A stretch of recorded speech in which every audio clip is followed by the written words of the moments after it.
যুদ্ধ যখন শুরু হয় তখন প্রথমে মিসাইল ওড়ে, তারপর ওড়ে বিবৃতি, আর সবশেষে উড়ে যায় বিশ্বাসযোগ্যতা।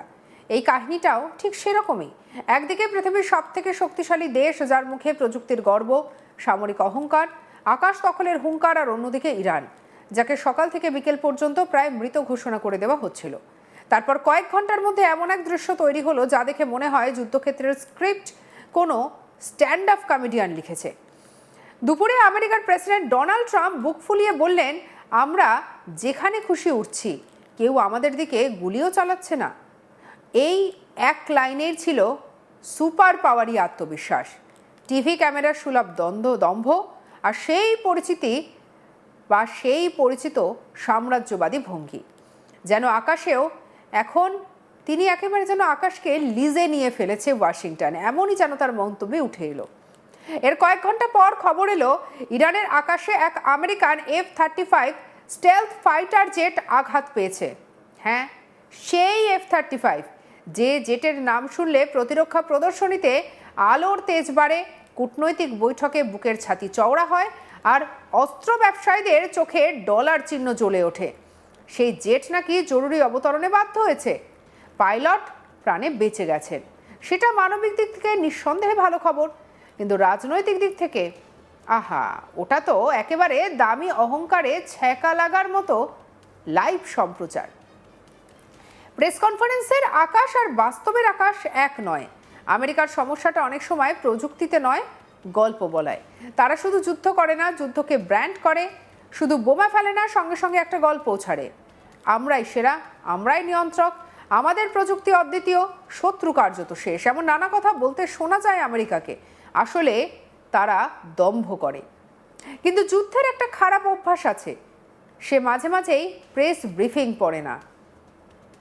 তাই দুপুরে যদি বলা হয় কেউ গুলি চালাচ্ছে না, আর বিকেলে যদি একটা F-35কে আঘাত করে কেউ, তাহলে সমস্যা শুধু সামরিক নয়, তখন সমস্যা দাঁড়ায় আপনার মুখ আর মাটির মধ্যে দূরত্ব ঠিক কতটা, সেই প্রশ্নে। যুদ্ধক্ষেত্রে এমনিতেই প্রাণ যায়, শহর ভাঙে, রক্ত পড়ে, তার মধ্যে যদি নেতারা ক্যামেরার সামনে দাঁড়িয়ে এমন ডায়লগ দেন যেটা যেন ওটা ভিডিও গেমের স্ক্রিমিং, আর অন্যদিকে তাহলে বাস্তবে দ্রুত এসে একেবারে যেন বলা হয় যে বাস্তব যেন গালে চড় কষায়। এই ঘটনায় সেটাই হয়েছে। F-35কে আমেরিকা যেভাবে বাজারে তুলেছে তাতে মনে হয় না এটা একটা বিমান, মনে হয় কোনো দেবদূতের ধাতব অবতার। এমনভাবে প্রচার করা হয়েছে যেন ওটা আকাশে উড়লে শত্রুর র্যাডার নিজের চাকরি ছেড়ে দেয়, যেন ওটার সামনে মিসাইলও একটু থেমে যায়। স্যার, আপনার উপর লক করা কি শোভন হবে? মনে হয় যেন এমন কথা বলে ওঠে। বাস্তবে অবশ্য যন্ত্র যতই উন্নত হোক, পদার্থবিদ্যা এখনও হোয়াইট হাউসের বক্তৃতা শুনে নিজের নিয়ম বদলায় না।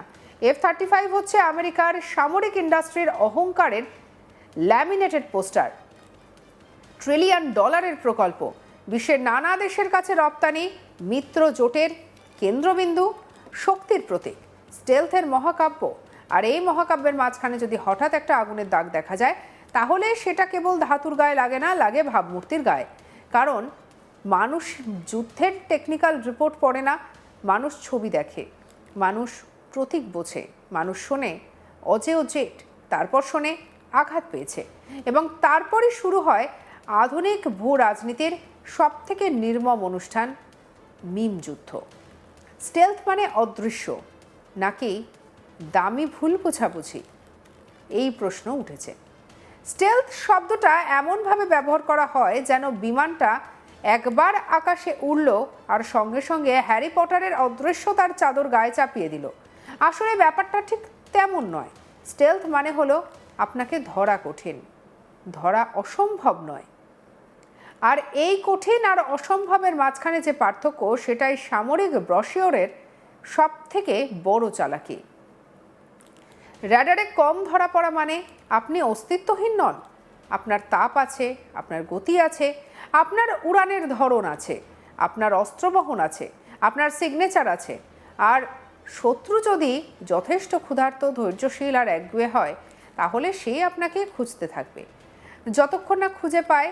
এখানেই পুরো কৌতুক। যে প্রযুক্তিকে এতদিন অদৃশ্য বলে চালানো হচ্ছিল, সেটা আজ মনে করিয়ে দিল। অদৃশ্যতা আর বিজ্ঞাপন এক জিনিস নয়। যুদ্ধক্ষেত্রের সম্পূর্ণ রক্ষা বলে কিছু নেই, কিন্তু রাজনীতিবিদদের মুখে সেটা শোনা যায় না। তারা কম ঝুঁকিকে বলেন শূন্য ঝুঁকি, উন্নত প্রযুক্তিকে বলেন অজেয়, আর কঠিন লক্ষ্যকে বলেন অদৃশ্য। তারপর একদিন বাস্তব এসে সেই বিশেষণকে মাটিতে নামিয়ে দেয়। মজার ব্যাপার হলো, যাদেরকে এতদিন ধৈর্য ধরে চূর্ণ, ধ্বংস, শেষ, মুছে গেছে বলে বোঝানো হয়েছিল, তারাই যদি হঠাৎ একটা F-35কে আঁচড় কাটে, তাহলে সেটা সামরিক ফলাফলের চেয়ে বড় হয়ে দাঁড়ায় রাজনৈতিক নাটক হিসেবে। ইরান তখন কেবল জোটে আঘাত করছে না, ইরান আঘাত করছে আমেরিকার গল্প বলার ক্ষমতাকে। বার্তাটা সোজা, তোমরা বলেছিলে আমরা শেষ, দেখো ভূতও কখনো কখনো কামড়ায়। এখানে যদি সত্যিই ইরান ট্র্যাকিং ফুটেজ ছেড়ে দেয়, তাহলে সেটা নিছক ভিডিও নয়, ওটা অপমানের শিল্প। কারণ একটা ফুটেজ হাজারটা সরকারি ব্যাখ্যার চেয়ে বেশি ধারালো হতে পারে। ভাবুন দৃশ্যটা।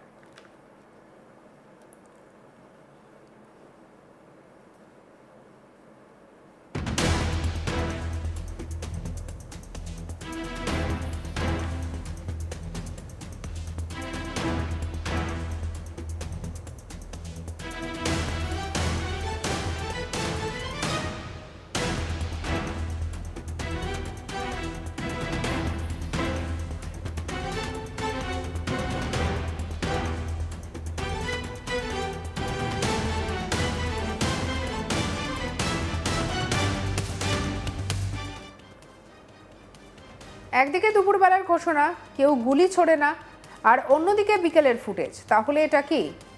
এই দুই ফ্রেমকে পাশাপাশি বসিয়ে দিলে আন্তর্জাতিক রাজনীতির অর্ধেক ব্যঙ্গচিত্র তৈরি হয়ে যায়। এই ঘটনাটা হয়তো সামরিকভাবে সীমিত, হয়তো জেট পুরো ধ্বংস হয়নি, হয়তো ক্ষতি নিয়ন্ত্রণযোগ্য, হয়তো অপারেশনাল সক্ষমতা বজায় থাকবে, সবই হতে পারে। কিন্তু সমস্যা হলো পাবলিক পারসেপশন এসব হয়তো দিয়ে চলে না। আর সেখানে দৃশ্যটাই সব। দুপুরে সুপার পাওয়ার বলছে আমরা যা খুশি করছি, বিকেলে দেখা যাচ্ছে আচ্ছা, তাহলে এত তাড়াতাড়ি জরুরি অবতরণ কেন?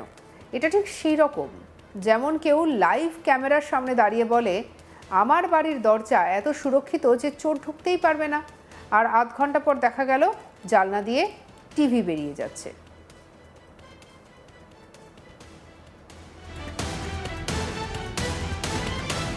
চোর হয়তো সব নিয়ে যায়নি, বাড়ি হয়তো দাঁড়িয়ে আছে, কিন্তু বক্তব্যটা তো তখন মৃত। এখানেও তাই, যে জেট হয়তো বেঁচেছে, পাইলট বেঁচেছেন, মিশনের অংশবিশেষ হয়তো সম্পন্ন হয়েছে, তবে যে দম্ভের ভাষা সকাল থেকে ছড়ালেন ট্রাম্প, তার কোমর ভেঙে গেল। সঙ্গে রাখুন আজ তাক বাংলাকে। আপনার মতামত জানান কমেন্ট সেকশনে, সাবস্ক্রাইব করতে ভুলবেন না।